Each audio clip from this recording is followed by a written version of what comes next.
Hi folks, I'm Matt and welcome to my top 100, yes, 100 games of all time. Woo!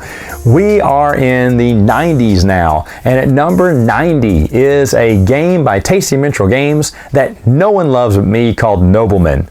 I say no one loves them but me because I've seen people virtually give the game away. They said, you have to pay for shipping, but I'll give you this game. I see it for dirt cheap everywhere. I do not know why. This game has gotten a bad rap. First off, the pieces look fantastic. It is a tile placement game, which I usually don't like, but I love this game because you're building farms or wheat fields or fountains, and each thing is going to give you either more tiles or more, I think it's money, or more prestige, as the queen will come see you when you complete. 4 squares will complete either a fountain or I can't remember what else it's called, a diamond or a square shape if you're in a farm or a wheat field. And then you got these plain tokens. They're just plain, they're just grassland, green. But that's where you can play all these awesome buildings on there. Follies, which are big bonus points in there. Or churches and palaces that can, or castles that can score if next to a church. And how you set that up. Those buildings can score you more than 1 point. But at the same time, you're trying to get a little bit of prestige because during the game, there's going to be a ball. And you're going to be trying to, cozy up to all the royalty there to improve your title and improve your standing. You see, the player shields are interchangeable, meaning the top part of it is you'll change it and you may get a different title, either lower or higher, depending on how well you did at the masquerade ball. And the highest title is usually going to get a special benefit for the next round until the next ball. Such a great game. This game is so underrated. It's probably the most underrated game in my entire collection because I see people just literally trying to give the game away, and I'm thinking, I don't know why. I really, really love this game. Please check out my review if you don't know anything about it because it is just a phenomenal game. Noblemen, my number 90. At number 89 is the only new game I'm going to mention that came into my collection on this list about right here, and it's from Queen Games. Yay! It's Colonia. Now, this is the base edition I'm showing you. I have a special edition, has some like gold leaf around it, and instead of cubes, you use actually little mini meeples. That's really the only thing about the special edition that I can tell. This game is really smart. It's meeple management in a way because you're assigning your men out on the board for each day of the week. There are 7 different actions, and however many men you leave there determines on where you go first, second, or third. And it's really a point because once you do that, all those people are gone until next week. You'll get them back slowly within the next week. So you have to really manage and not spend all your meeples in one spot. All the actions are great. You're trying to go first, or you're trying to gather resources, or you're trying to turn those resources into material goods. Then you're trying to get those goods on ships so you can get contracts and get some money. Then you're using that money to buy relics, religious relics. This is a really weird theme now to think about it. And these religious relics cost a lot of money and give you small victory points. This is going to be a small, I think 7 or 8 points you're almost guaranteed to win.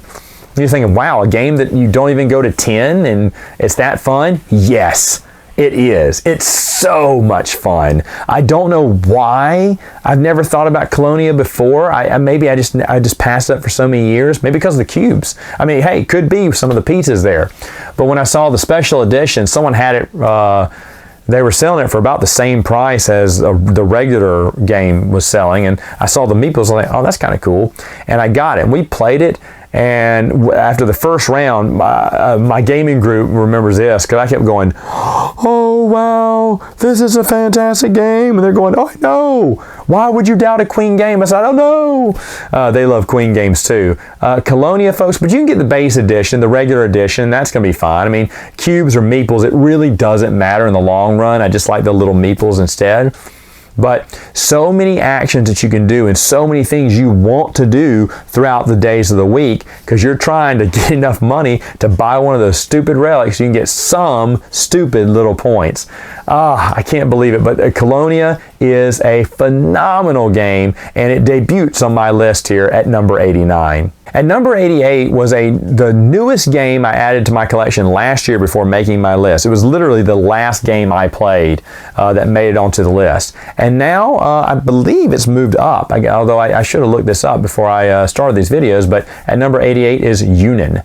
Yunan, you are, I think this is how you pronounce it, but you're basically establishing a T route. It's a T game, yay! But you're establishing a route across the board by using tea houses or little market buildings, or or putting men across the way, and you're scoring more and more points the longer this caravan goes. But that's just half the game. The other half is basically a bidding game where there are these 4 or 5 tracks you're going to bid on to get different actions, to go up the Emperor's Favor track, to get more resources, to get more money or whatnot. And by the way, points are also money. You can split them up any way you want. So if I got 25 points that round, how much do I want to apply for victory points and how much do I want to apply for cash? The answer, the first half of the game, everyone's getting cash because cash is hard to get, so you want as much cash. Remember, there's a bidding game. But after a while, you're going to be scoring so much cash that one person, it starts with one person who changes the direction of the game when they go, I want to cash these in for victory points. Now, maybe not all of them, but definitely some of them. Once someone does that, the game swiftly moves to victory points and not getting money because you're basically doing well. It is a great game for that reason.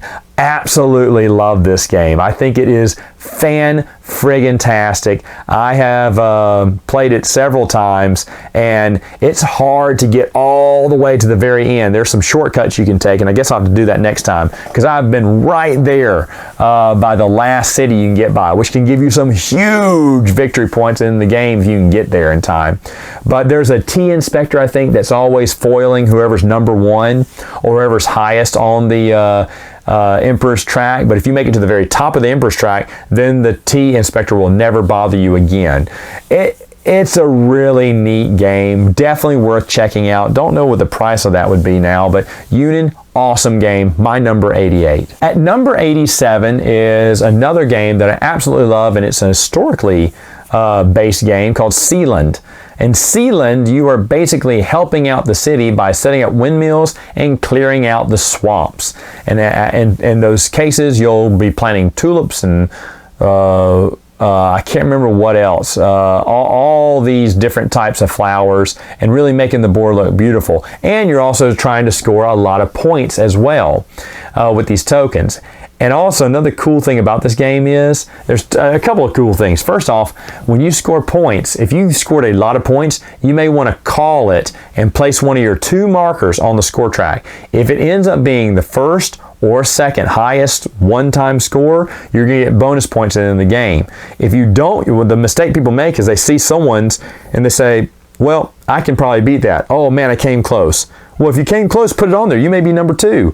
But I love that you get to call your shot in this game and see, did I make it the highest point score? Because you can score some pretty big points in this game.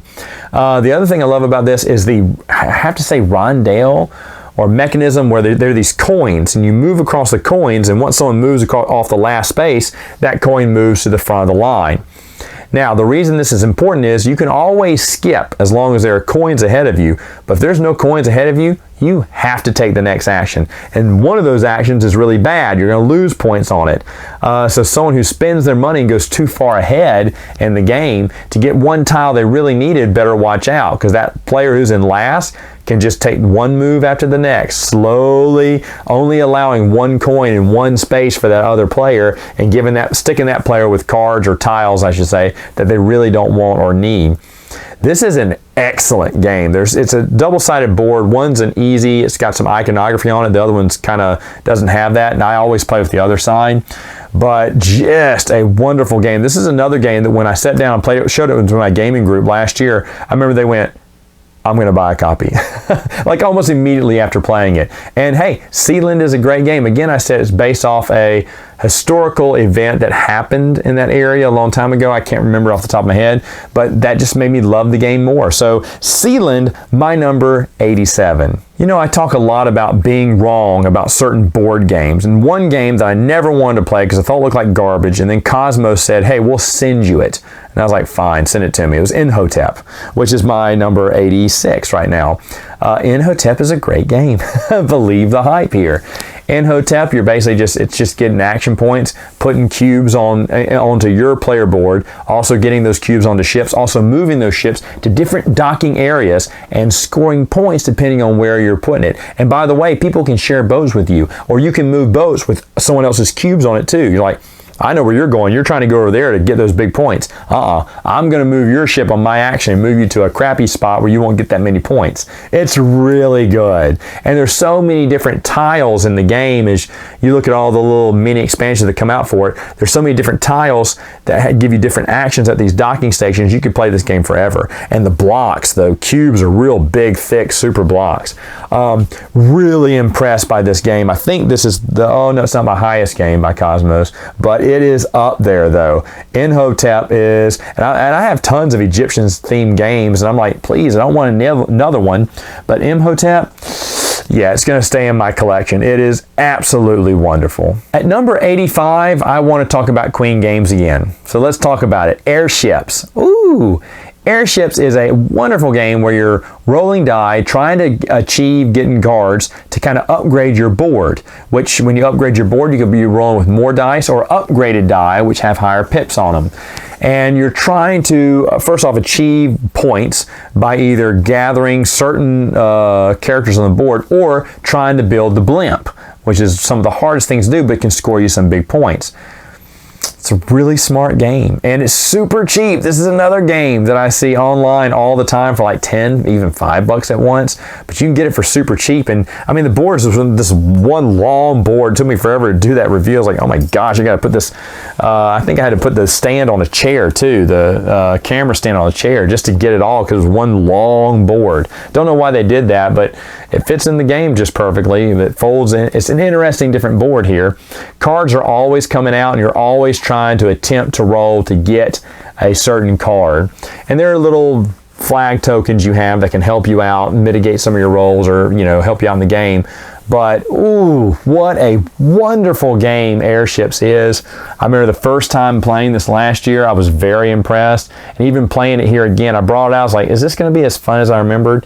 Yep, it is.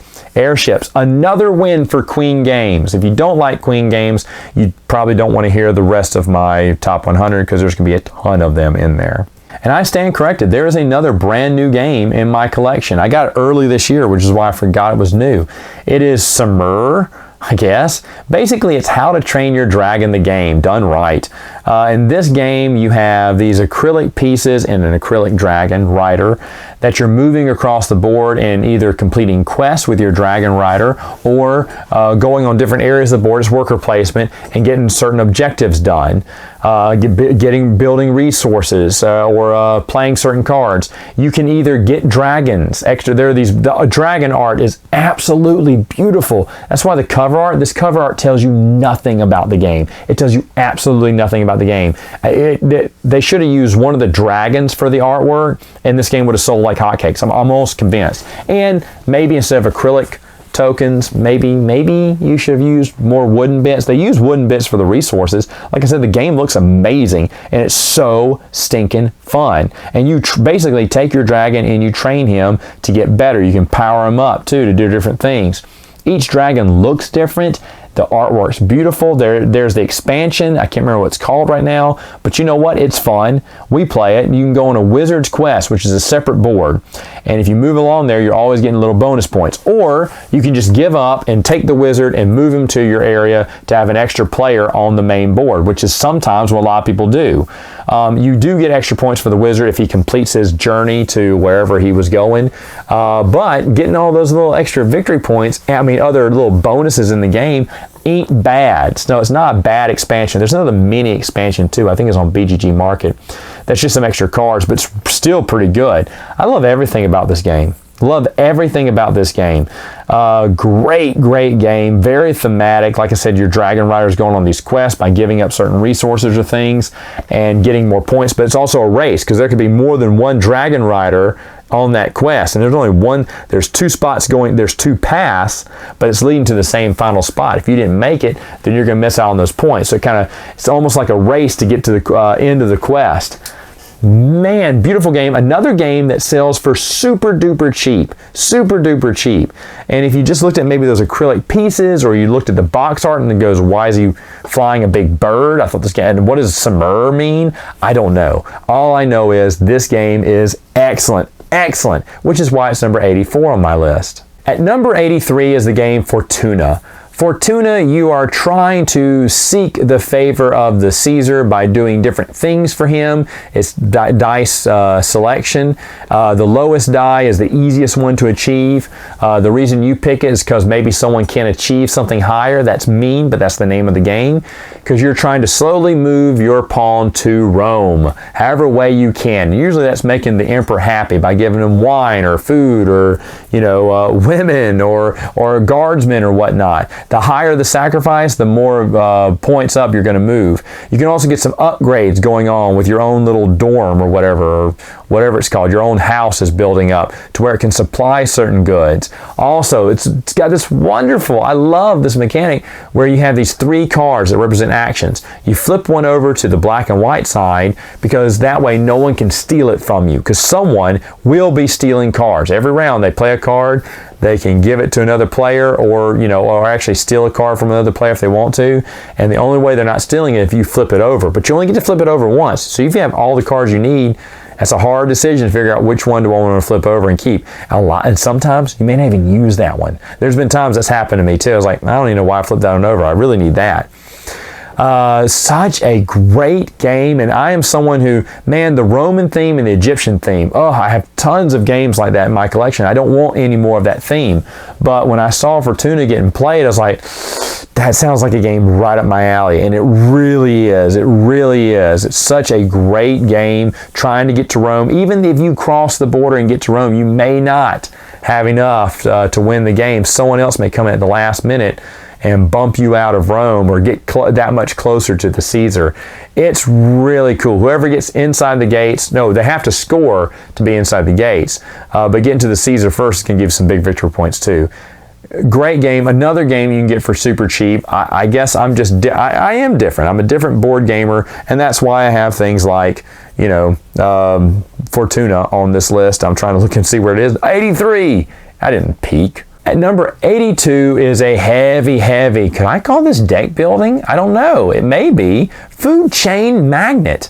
I didn't think about this being a card game, but it is straight up playing cards. You're playing them. You got this. It's like one of those pyramid scams. You're playing these cards. You're the CEO, and you're playing management underneath you to manage other people underneath you, and you can do anything in this game. I mean, this game has it all. You want to specialize in pizza, burgers, beer, Cokes, lemonade, whatever you want. Get your advertising in place. It's a cutthroat game because you're trying to advertise different products to screw over other players so you can deliver it and they can't. Because to deliver for a house, you need to have their full order. So if they want pizza, hamburger, and lemonade, and I only got hamburgers and lemonade, I can't sell them just the hamburger and lemonade. They'll go, where's the pizza? Oh, you don't sell that? Well, we're not doing business with you. And there could be some big points to have, especially if you can manipulate the numbers, or maybe you're in an area that the only house in that area is next to you, and so you have an exclusive house that you sell exclusive product to, and you jack the price up on it too. So many different avenues for victory in this game. I absolutely love Food Chain Magnet. Now, it did drop a lot, I know, from last year. And I think that's because that catch-up mechanism expansion came out late last year. We've played with it. It's got Chinese noodles, which I think is cool. Everyone will take noodles for exchange for other goods. You've got I can't remember what else it is, sushi, kimchi. Kimchi is very expensive product if you can make it. There's only one kimchi chef card in the game if you can promote your people up higher enough to get it. This card has trainer cards where it can train your former employees into higher positions that you will have to pay for too. The game is about just getting the most money at the end of it all. but it is so fun to be building up your own chain of restaurants. Oh, the expansion also has coffee houses too, which one person did, and they almost won the game because of that. On a coffee house, you can basically sell them coffee while they're on their way to that restaurant to go eat. Smart move. It takes a lot of investment to get going, but once you get it going, you can really start scoring points. And one of the girls in our gaming group did that, and we laughed at her. I said, I don't think that's going to net you that many points. But she went off the other people's advertising, and they were sending cars her way all day long, and she ended up always getting the cut of everyone else's profits, because once there's money, a specific amount of money in the pool, once that money's gone, that's it. End of the first round, and then it goes to the second round where you add more money in there, and when that's done, that's the end of the game. But I do think the catch-up mechanism, though I love it so much, it did drop the game a lot because, oh my gosh, if you suffer from AP, do not play this game. Don't even play the base game.